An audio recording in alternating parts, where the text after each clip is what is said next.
Greetings, Joe here. Uh, this is a kind of a birthday card to a variety of folks. There's a few birthdays in the community currently, and sorry for the poor video quality. Not the best, probably not the best sound either. But I got some pretty pictures to share. So I'll take me off screen for a moment and just start with this one. This is the summer solstice, the longest day of the year at Shawash Rock. And it's kind of a bit like Stonehenge, knowing where the sun rises and sets around us. It and the sun's bearing here from this angle is almost exactly west northwest. Directly west is a bit to the right of Shawash Rock. And from this point of view, you wouldn't be able to see the winter solstice sun setting because that would be behind the cliff to the left. And the sun going back and forth, to me, it's like riding a teeter-totter. And it's a way of watching not just today's path, but longer spans of time. And this is quite beautiful. I'm going to switch background, so I'll be doing some pauses. I forgot to mention that this one is in Mind for Stewart,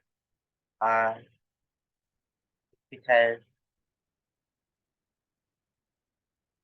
I think he notices mathematics and the angle of the sun here is about, it shows the tilt of the earth at about 23.5 degrees. And so from the northern reach of the sun in summer to the southern reach of the sun in winter, that 23.5 degrees would double up to 40, 47, 48 degrees, which is actually just a bit more than 45 degrees, which is half of a right angle. And so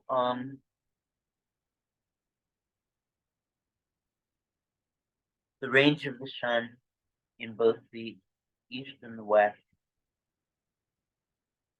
is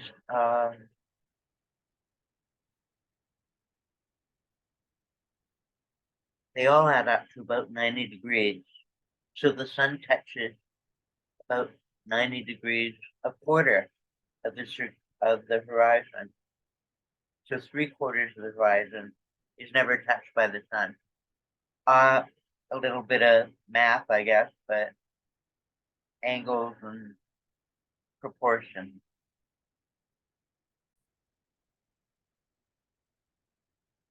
Now here is a rainbow at City Gate. And actually it's a double rainbow. You can almost pick up the faint second one coming in on Van City. And it's not the highest quality image. It's one of the earlier cameras, not a very good one. And the light is kind of washing out the detail. But it's a neighborhood we share. And gosh, those trees are in full autumn mode. And so this is a place we call home. Quite lovely. And who's this to the birthday of? Uh, um, Uh, I'm, I'm slow with names, slow to recall sometimes, getting a bit.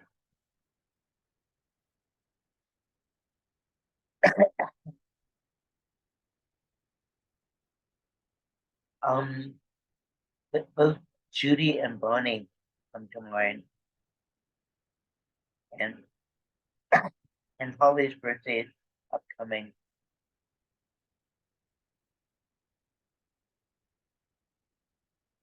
Uh, let's choose.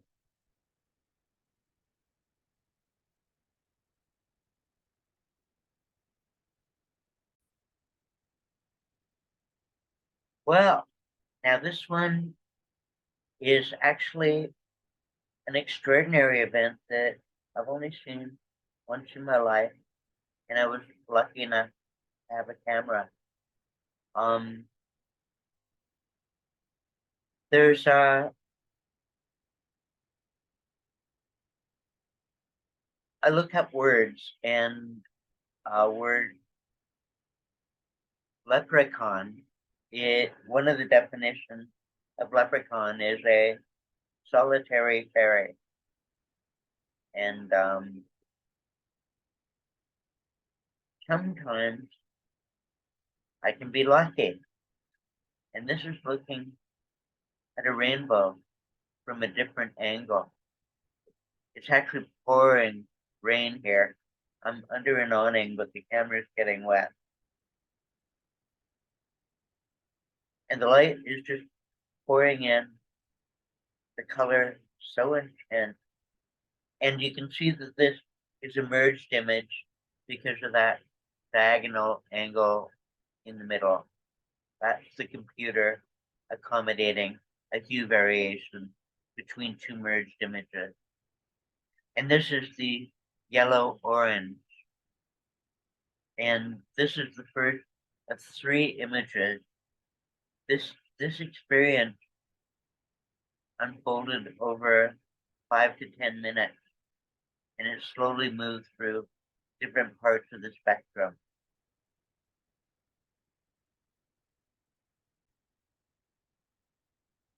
Here's the second of the extraordinary hue saturation that I experienced once many years ago. This is the orange red part of the spectrum, and the color is just so saturated.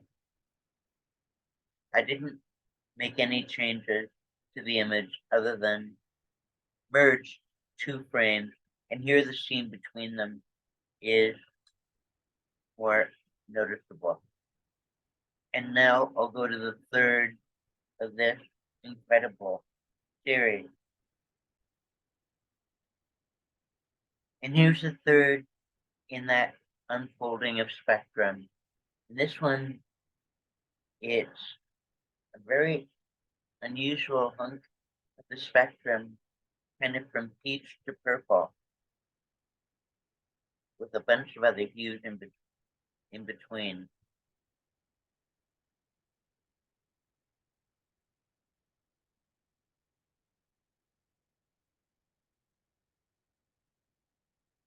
And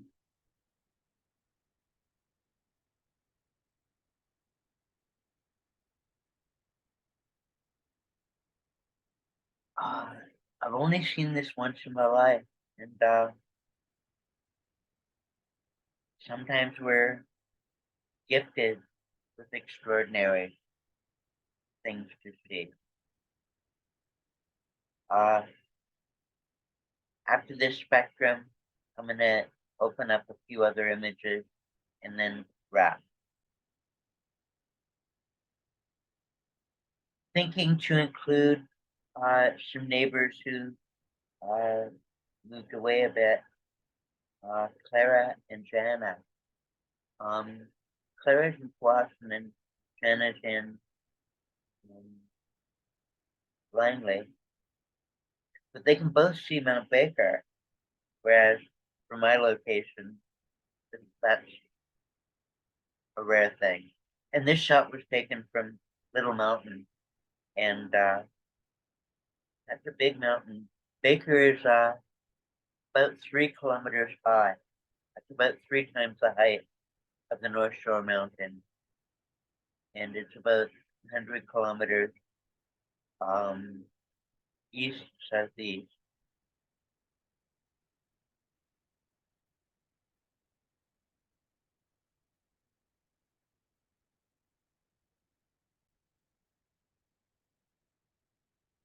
And this is a bit of a different shot, uh, and it's actually the shadow of Mount Baker on the belly of the cloud, and that's a really odd shot. And you can actually see Baker through um, the word Pacific uh, on this station. And this is a view from my window looking east. And getting a picture of the shadow of Mount Baker on the belly of the cloud is very much a shot that you got to grab for because it'll only last for a minute or two, three.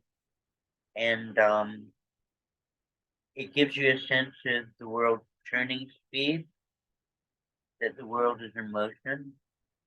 And at at the equator, the the speed of rotation is 40,000 divided by 24 is 1667 kilometers an hour at the equator.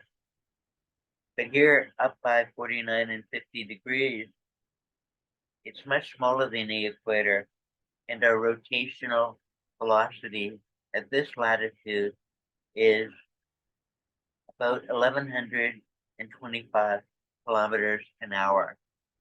And so not only are we flying swiftly always, but even though I'm in a wheelchair, I'm moving faster than the speed of sound. Quite beautiful. And um, I think I'll close with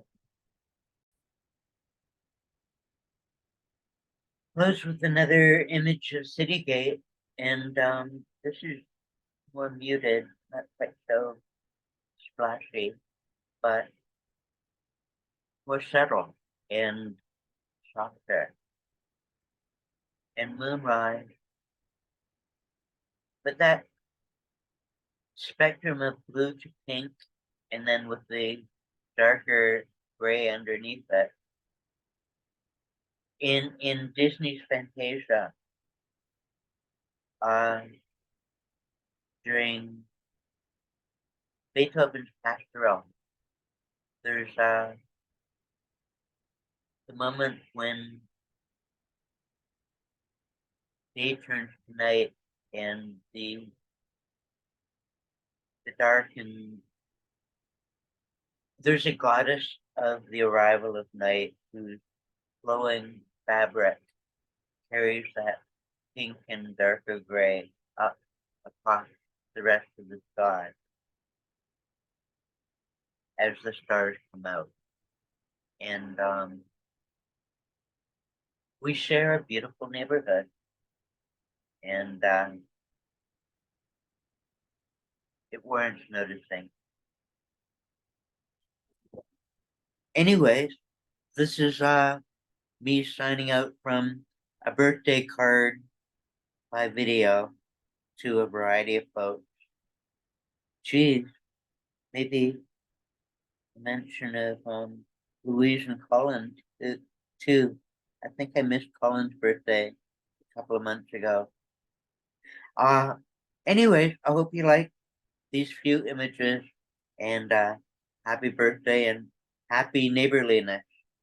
And that's it for me for now. Checking out. Be well. Bye. Happy birthday, eh?